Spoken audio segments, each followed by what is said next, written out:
성탄절을 앞에 두고 있습니다. 이 성탄절이야말로 전 지구촌이 함께 기뻐하며 축하하는 유일한 축제입니다. 하지만 호텔, 대형 백화점, 또 유흥가에서 내건 찬란하도록 아름다운 저 장식들이 과연 2000여 년 전 말구에서 태어나신 아기 예수와 관련이 있을까요? 우리는 성탄절 예배 때마다 이렇게 인사를 해요. 메리 크리스마스 그래요. 메리 크리스마스. 근데 이 크리스마스라는 말은 라틴어 크리스테스 마세라고 하는 말에서 유래된 건데요, 이거는 두 가지 단어가 합성으로 이루어진 겁니다. 크라이스트라는 말하고요, 또 하나는 마스라고 하는 말, 이 두 단어가 합성가 이루어진 것이 크리스마스예요. 이 크라이스트, 우리 주님 예수 그리스도, 우리 구주께, 그런 말이에요. 마스라는 말은 경배라는 말입니다. 그래서 크리스마스, 바로 여기에다가 앞에다가 메리를 붙여놨어요. 메리는 기뻐하라는 뜻이거든요. 그러니까 메리 크리스마스, 이 말은 구주께 경배함으로 기뻐하라, 구주께 기쁨으로 경배하라 하는 그런 뜻을 담고 있는 거예요. 근데 사람들이 모여서 또 이 서로 인사할 때마다 메리 크리스마스라고 하지만 그 말에 담긴 뜻대로 우리 구주께 경배를 하고 있는가라는 거예요. 요즘은 더 이상 메리 크리스마스 하는 말도 잘 하지 않습니다. 대신 그냥 해피 홀리데이 그래요. 캐롤송도 점점점 사라져가고 있습니다. 크리스마스가 그저 한 해를 마무리하고 새해를 맞이하는 길목에서 먹고 마시고 즐기는 어떤 날로 그 의미가 퇴색해 가고 있는 것입니다. 이러한 때에 우리 크리스천만이라도, 우리 하나님의 백성들만이라도 성탄절을 회복해야 할 줄로 믿습니다. 우리들은 나가서 메리 크리스마스, 구주께 경배하라, 기쁨으로 경배하라, 이렇게 외쳐야 할 줄로 믿습니다. 여러분은 진정한 성탄절의 회복이 무엇이라고 생각하십니까? 성탄절은 하나님의 아들 예수 그리스도께서 사람의 몸을 입으시고 이 땅에 오셔서 죄인인 우리를 구속하기 위하여 탄생하신 날입니다. 그래서 그날을 감사하고 영광 돌리는 날이 성탄절이 아니겠습니까? 그렇다면 성탄절의 주인인 예수 그리스도를 기억하고 그분께 감사하고 영광을 돌려야 할 것입니다. 어떤 사우나 라커룸에서 있었던 일입니다. 여러 사람들이 옷을 갈아입고 있는데 어느 휴대폰이 요란하게 소리를 내면서 울려댔습니다. 옆에 있던 어느 아저씨가 자연스럽게 받았습니다. 요즘 휴대폰은 워낙 성능이 좋으니까, 근데 옆에 사람까지 다 그 귀가 소리가 다 들리는 거예요. 전화기에서 이런 소리가 났습니다. 아빠, 나 새로 나온 휴대폰 하나 사도 돼? 그러자 아저씨가 대답합니다. 그래. 전화기에서 또 다른 소리가 흘러나왔습니다. 아빠, 나 노트북 하나 사주면 안 돼? 그랬더니 이번에는 그냥 대답하기가 그랬는지 아저씨가 이렇게 대답을 합니다. 그럼 너 사고 싶은 거 다 사. 세상에 이렇게 마음씨 좋은 아버지가 어디 있을까 하고 생각을 하고 있는데, 부탁 전화를 다 들어준 아저씨가 휴대폰을 끊은 다음에 주위를 두리번 거리면서 소리쳤습니다. 이 휴대폰 주인 누구세요? 그러는 거예요. 자기 아버지의 목소리도 못 알아듣는 자식이나, 자기가 돈 낼 것 아니니까 시원시원하게 대답해버리는 그 아저씨나 다 똑같은 거예요. 중요한 것은 그 아저씨의 말을 아버지의 말로 알아듣고서 나중에서야 그 사실을 알고 실망하고 허탄해야 할 그 아들을 생각하니까 가슴이 아픕니다. 자신의 아버지의 목소리도 못 알아들은 죄밖에 라고 말할 수밖에 없을 겁니다. 여러분, 요즘 세상은 주인이 누구인지 모르고 살아가는 사람이 너무나 많아요. 아니, 주인이 누구인지 알려고 하지도 않고 그저 자기 이익만을 위해서, 눈앞에 있는 자기 현실의 쾌락만을 위해서 살아가는 사람들이 너무나 많다는 겁니다. 요즘 우리나라에서 일어난 비선 실세는 국가의 주인이 누구인지를 모르기 때문에 생긴 비극입니다. 가정에서도 가정의 주인이 누구인지를 모를 때 그 가정에 아픔이 찾아오는 겁니다. 자식은 어떨까요? 자식이 부모의 소유라고 생각합니까? 그렇다고 하면 그 자녀를 바로 양육할 수가 없는 거예요. 그저 부모들은요, 자신의 뜻대로 그 자녀를 키워가려고 그렇게 아둥바둥할 겁니다. 자녀만 그런 것이 아닙니다. 물질도 마찬가지예요. 모두가 다 내 소유라고 생각하지 그 주인은 하나님이라는 사실을 잊어버리고 산단 말입니다. 아니, 입으로 말할 때는 내가 주님 주님 그렇게 말하면서도 진정 내 마음속 깊은 곳에서는 주님을 인정하지 않는다는 거예요. 저는 여러분에게 다시 한번 묻고 싶습니다. 여러분의 주인은 누구십니까? 오늘 이 성탄절의 주인인 예수 그리스도, 그분이 이 땅에 오신 이 사건을 통해서 여러분의 인생의 주인이 누구인지를 확인하기를 바랍니다. 다시 한번 묻습니다. 여러분 자신의 주인은 누구입니까? 남편입니까? 돈입니까? 아니면 자녀입니까? 지금 여러분의 삶을 이끌어가고 있는 그 삶의 주체는 누구입니까? 내 생각입니까? 내 마인드요? 아니면은 내 지식입니까? 아니면 그 무엇입니까? 말로는 주님 주님 하면서 하나님이 나의 주님이라고 아멘이라고 고백은 하지만은 과연 나의 하나님이 내 인생의 주인이라고 여러분은 손에 가슴을 얹고 진심으로 그렇게 고백할 수 있는지요?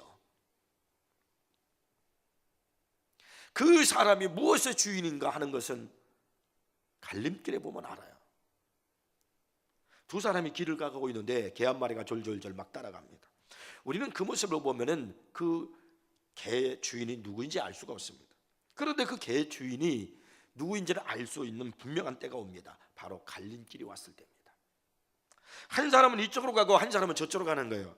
그때 개는 반드시 주인을 따라가도록 되어 있습니다. 그렇습니다. 우리가 세상을 살아가면서 세상의 정욕 가운데 살고 때로는 주여라고 말하기도 하고 신앙 고백을 하기도 합니다. 그 순간에는요, 누가 주인인지 우리들 자신도 잘 몰라요. 경우에 따라서는 세상인 것 같기도 하고, 내가 주일날 교회에 나와서 예배를 드리고 보니까 하나님이 내 인생의 주인인 것 같기도 하고 그렇습니다. 그런데 날마다의 선택의 연속 속에서 살아가는 우리들에게 한쪽은 하나님이 부르시고 또 한쪽은 세상이 우리를 산의 진미 같은 쾌락과 환락 이런 것들을 준비하면서 부를 때 그 사람의 주인이 누구인지를 우리는 알 수가 있는 거예요. 그 순간에 하나님인 사람은 세상의 모든 것을 다 뒤로하고 하나님께로 오는 겁니다. 하나님을 쫓아가는 겁니다. 그러면 그 사람의 주인은 하나님이십니다. 그런데 그 사람의 주인이 세상이라면 하나님을 향하여 오늘 예배가 있음에도 불구하고 예배를 향하여 눈을 감고 세상의 즐거움으로 빠져드는 거예요. 그러면 그 사람의 주인은 세상이 된단 말이에요. 우리는 날마다 이렇게 갈림길 속에서 내 인생의 주인, 내 삶의 주인이 누구인가를 우리는 분명히 보이면서 살아가고 있다는 거예요. 여러분의 주인은 누구입니까? 성탄의 진정한 의미는 성탄의 주인이신 예수님을 찾는 날입니다. 내 인생의 주인이신 예수님을 기억하고 그분께 경배하는 날입니다. 오늘 본문 말씀을 보면은 성탄의 주인이 누구인지 분명하게 알 수 있습니다. 11절 이하를 읽어보겠습니다. 오늘 다윗의 동네에 너희를 위하여 구주가 나셨으니 곧 그리스도 주시니라. 너희가 가서 강보에 쌓여 구유에 누워있는 아기를 보리니 이것이 너희에게 표적이니라 하더니 호련히 수많은 천군이 그 천사들과 함께 하나님을 찬송하여 이르되 지극히 높은 곳에서는 하나님께 영광이여 땅에서는 하나님이 기뻐하신 사람들 중에 평안하도 하니라. 이 성경을 보니까 성경의 성탄의 주인이 예수 그리스도 구주라고 분명히 말씀하고 있습니다. 신앙도 좋고 선한 정치를 했던 영국의 빅토리아 여왕은요, 가끔 궁궐을 빠져나가서 서민들과 사귀기도 하고 대화하는 것을 즐겼다고 합니다. 한 번은 믿음이 안 좋은 과부의 집을 찾아갔습니다. 여왕은 과부와 함께 신앙의 이야기를 나누게 되었습니다. 대화를 하다가 과부의 믿음에 감동을 받은 여왕이 이렇게 물었습니다. 아주머니를 찾아준 손님 중에 가장 고귀한 손님은 누구입니까? 당연히 여왕은 이 아주머니가 예수님 이렇게 대답할 줄 알았어요. 그래서 그 아주머니가 예수님이라고 말하면 저도 그렇습니다 이렇게 말할 준비를 하고 있었습니다. 그런데 이 아주머니는 뜻밖에도 이렇게 말하는 거예요. 가장 귀한 손님은 두말할 것도 없이 여왕 폐하이십니다. 제 생애에 여왕 폐하는 최고의 손님이십니다. 아주머니의 대답을 들은 이 여왕은 실망을 했습니다. 그러면서 묻습니다. 아주머니를 찾아온 최고의 손님은 예수님이 아니신가요? 그 말에 이 아주머니는 다시 이렇게 대답을 합니다. 폐하, 예수님은 결코 손님이 아니십니다. 제 주인이십니다. 예수님은 제 집에 처음부터 계신 분이십니다. 저는 그분을 위해서 존재합니다. 여러분은 어떻습니까? 주인이 누구신지 분명하게 살아가십니까? 내 삶의 주인이 예수 그리스도심을 고백하고 그리고 그분을 따라가십니까? 성탄절은 내 삶의 주인이 예수님이심을 다시 한번 깨닫고 선포하고 고백하는 날입니다. 이제 성탄의 진정한 의미를 찾기를 바랍니다. 우리들부터라도, 하나님 백성인 우리들부터라도 성탄절의 진정한 의미를 깨닫고 참으로 의미 있는 그런 이 성탄절을 보내야 할 줄로 믿습니다. 그렇다고 하면은 어떻게 하는 것이 진정한 성탄의 의미를 누리는 것일까요? 첫째는요, 하나님의 마음을 아는 겁니다. 예수님이 태어난 당시에 베들레헴 여관에는요 머무를 곳이 없었습니다. 그래서 마리아와 요셉이요 객실을 구하지 못해서 할 수 없이 짐승들이 거처하는 예수님을 그곳에 낳았습니다. 예수님이 세상에 태어나서 처음 몸을 의지해서 누웠던 것은요 나무로 만든 구유였습니다. 그리고 예수님이 세상에서 마지막으로 몸을 기대고 의지하셨던 것도 나무로 만든 십자가였습니다. 그 예수님은 여우도 굴있고 새도 깃들일 곳이 있지만 인자는 머리둘 곳이 없다라고 하셨습니다. 이러한 사실들은 우리들에게 무엇을 말씀해 주고 있는 것일까요? 예수님이 탄생하실 때 천사가 찾아가 가장 먼저 구주의 나심을 알려주셨던 사람은 그 시대의 가장 가난한 대표의 사람이었던 목자들이었습니다.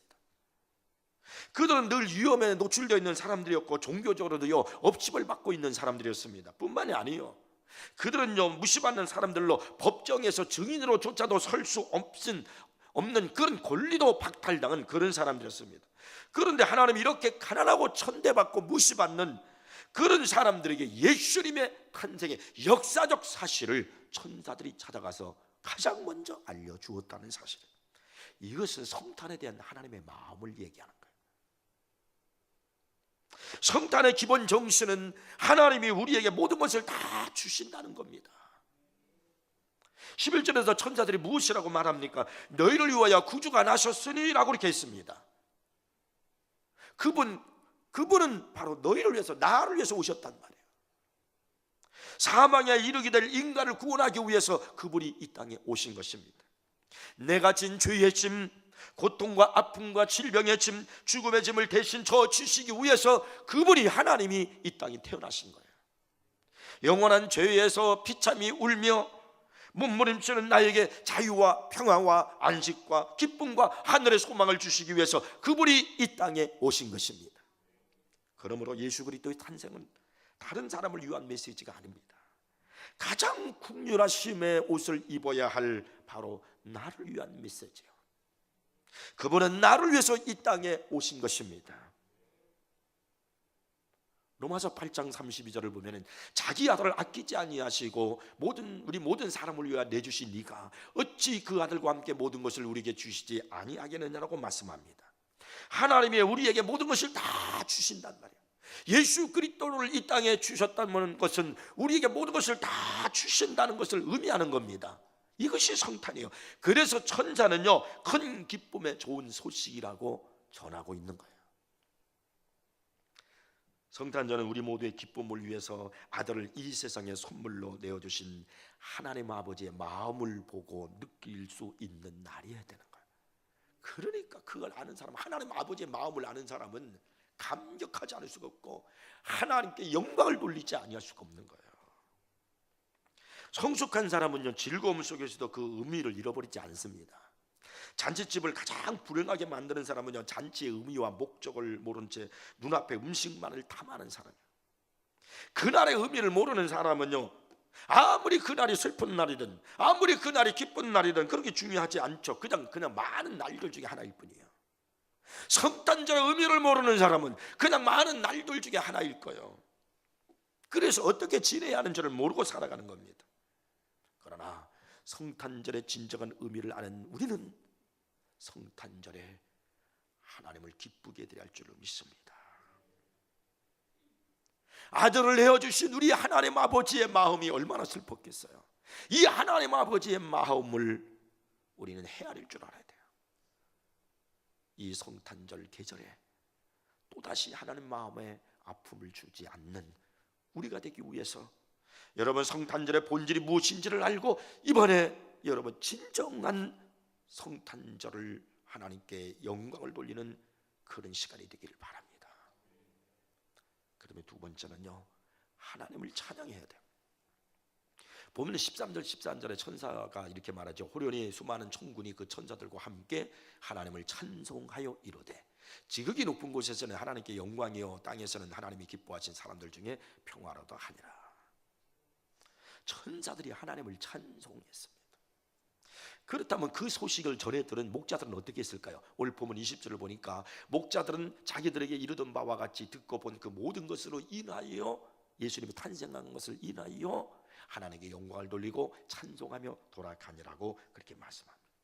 목자들 역시 예수님의 탄생 소식을 듣고 하나님께 찬송했다는 거예요. 왜 이렇게 첫 번째 크리스마스는 찬송으로 차고 넘쳤을까요? 성부 하나님께서 우리를 구원하기 위해서 독생자를 이 땅에 보내셨기 때문입니다. 왜 그런가? 그 이유가 뭔가? 에베소서 1장 6절은 말씀합니다. 이는 그가 사랑하시는 자 안에서 우리에게 거저 주시는 바 그의 은혜의 영광을 찬송하게 하려는 것이라. 찬송하기 위해서라는 거예요. 성자 예수님께서 우리를 구원하시기 위해 이 땅에 오셨고 십자가에다 피 흘려 돌아가셨습니다. 그 이유가 뭡니까? 에베소 1장 12절은 말씀이에요. 이는 우리가 그리스도 안에서 전부터 바르던 그의 영광의 찬송이 되게 하려 하심이라. 역시 찬송하기 위하라는 거예요. 성경은 계속해서 하나님을 향하여 찬송하라고 이렇게 말씀하고 있습니다. 첫 번 크리스마스는요, 예수 그리스도를 경배하는 날로 모두가 다 천군 천사와 목자들도 다 찬송을 했습니다. 찬송이 넘치는 날이었어요. 주님은 찬양을 원하십니다. 천국은 찬양으로 가득 찬 곳입니다. 찬양을 회복하는 것이 크리스마스의 회복이에요. 여러분의 입에서, 여러분의 가슴에서 하나님의 이름을 높이고 하나님을 찬양하기를 축복합니다. 이번 성탄절에 다시 여러분의 찬송이 넘치는 찬양으로 하나님께 영광을 돌리며 살아가는 여러분의 삶이 되기를 바랍니다. 이게 진정한 성탄절의 의미예요. 그 다음에 세 번째는 하나님을 경배해야 합니다. 마태복음 2장에 보면 동방박사들이 예루살렘까지 와서는요, 우리가 동방에서 그 예배를 보고 그에게 경배하러 왔노라 이렇게 말합니다. 그리고 베들레헴으로 가서는요, 아기와 그의 어머니 마리아가 함께 있는 것을 보고 엎드려 아기께 경배하고 보배압을 열어 황금과 유황과 몰약을 예물로 드리라고 말씀합니다. 경배란 어떻게 하는 것입니까? 그분께 가까이 다가가 엎드려 절하며 예물을 드리는 거예요. 찬송가 111장에 보니까 이런 가사가 있어요. 귀중한 보배합을 주 앞에 드리고 우리의 몸과 마음도 다 함께 바치세. 주께서 주신 은혜 한없이 크오니 우리가 받은 것을 감사히 바치세. 그렇습니다. 진정한 성탄절의 정신은요, 경배와 찬양이 있는 거예요. 사가랴와 엘리사벳의 찬양, 마리아의 찬양, 천군 천사들의 찬양, 동방박사들의 경배된 성탄절은 온통 찬양과 경배로 가득 차 있었습니다. 그런데 오늘날 현대는요, 소비주의와 향락주의로 이 성탄절을 채우는 거예요. 하나님을 찬양과 경배가 아니라 자신의 육체적인 쾌락과 만족과 즐거움을 주기 위한 자리로 채워버리고 있는 거예요. 평소 거짓말을 잘하는 소년이 있었습니다. 성탄절이 다가오면서 한 가지 소원이 있었어요. 예수님에게 선물을 받고 싶었던 겁니다. 아이가 엄마에게 물었습니다. 엄마, 예수님께 선물을 받으려면 어떻게 해야 되죠? 엄마는 거짓말을 잘하는 이 아이의 버릇을 고쳐주고 싶은 생각으로 이런 말을 했어요. 거짓말 안 하고 착한 사람이 되면 된단다. 이 아이는 곧바로 자기 방에 들어가서 예수님께 보내드릴 편지를 쓰기 시작했어요. 예수님, 저는 거짓말도 안 하고 착한 일만 하는 아이예요. 착한 이 아이에게 선물을 하고 써내려가는데 양심의 가책이 느껴졌어요. 아무리 생각해도 자신이 한 착한 일이 없었기 때문입니다. 그래서 아이는 다시 쓰기 시작했어요. 예수님, 저는 지금까지 착한 일을 한 것이 별로 없지만은 앞으로 착한 일만 하면서 살아가겠습니다 라고 이렇게 쓰는데, 또 역시 거기까지 쓰다가 지워버렸어요. 왜? 앞으로 꼭 착한 일만 하면서 살아갈 수가 없기 때문입니다. 자신이 없었던 거예요. 한참 고민에 빠져있던 이 아이가 갑자기 벌떡 일어나더니 밖으로 막 뛰쳐나가는 거예요. 그들이 동네 성당에 들어가더니 조그만 성모상을 자기 품속에 감춰가지고 자기 방에 들어왔어요.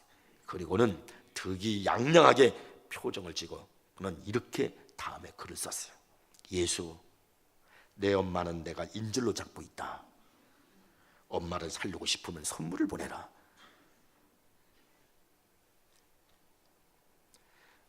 우리는 이 아이의 이 모습 속에서 오늘날 변질돼 가고 있는 성탄절의 모습을 볼 수 있어야 되는 거예요.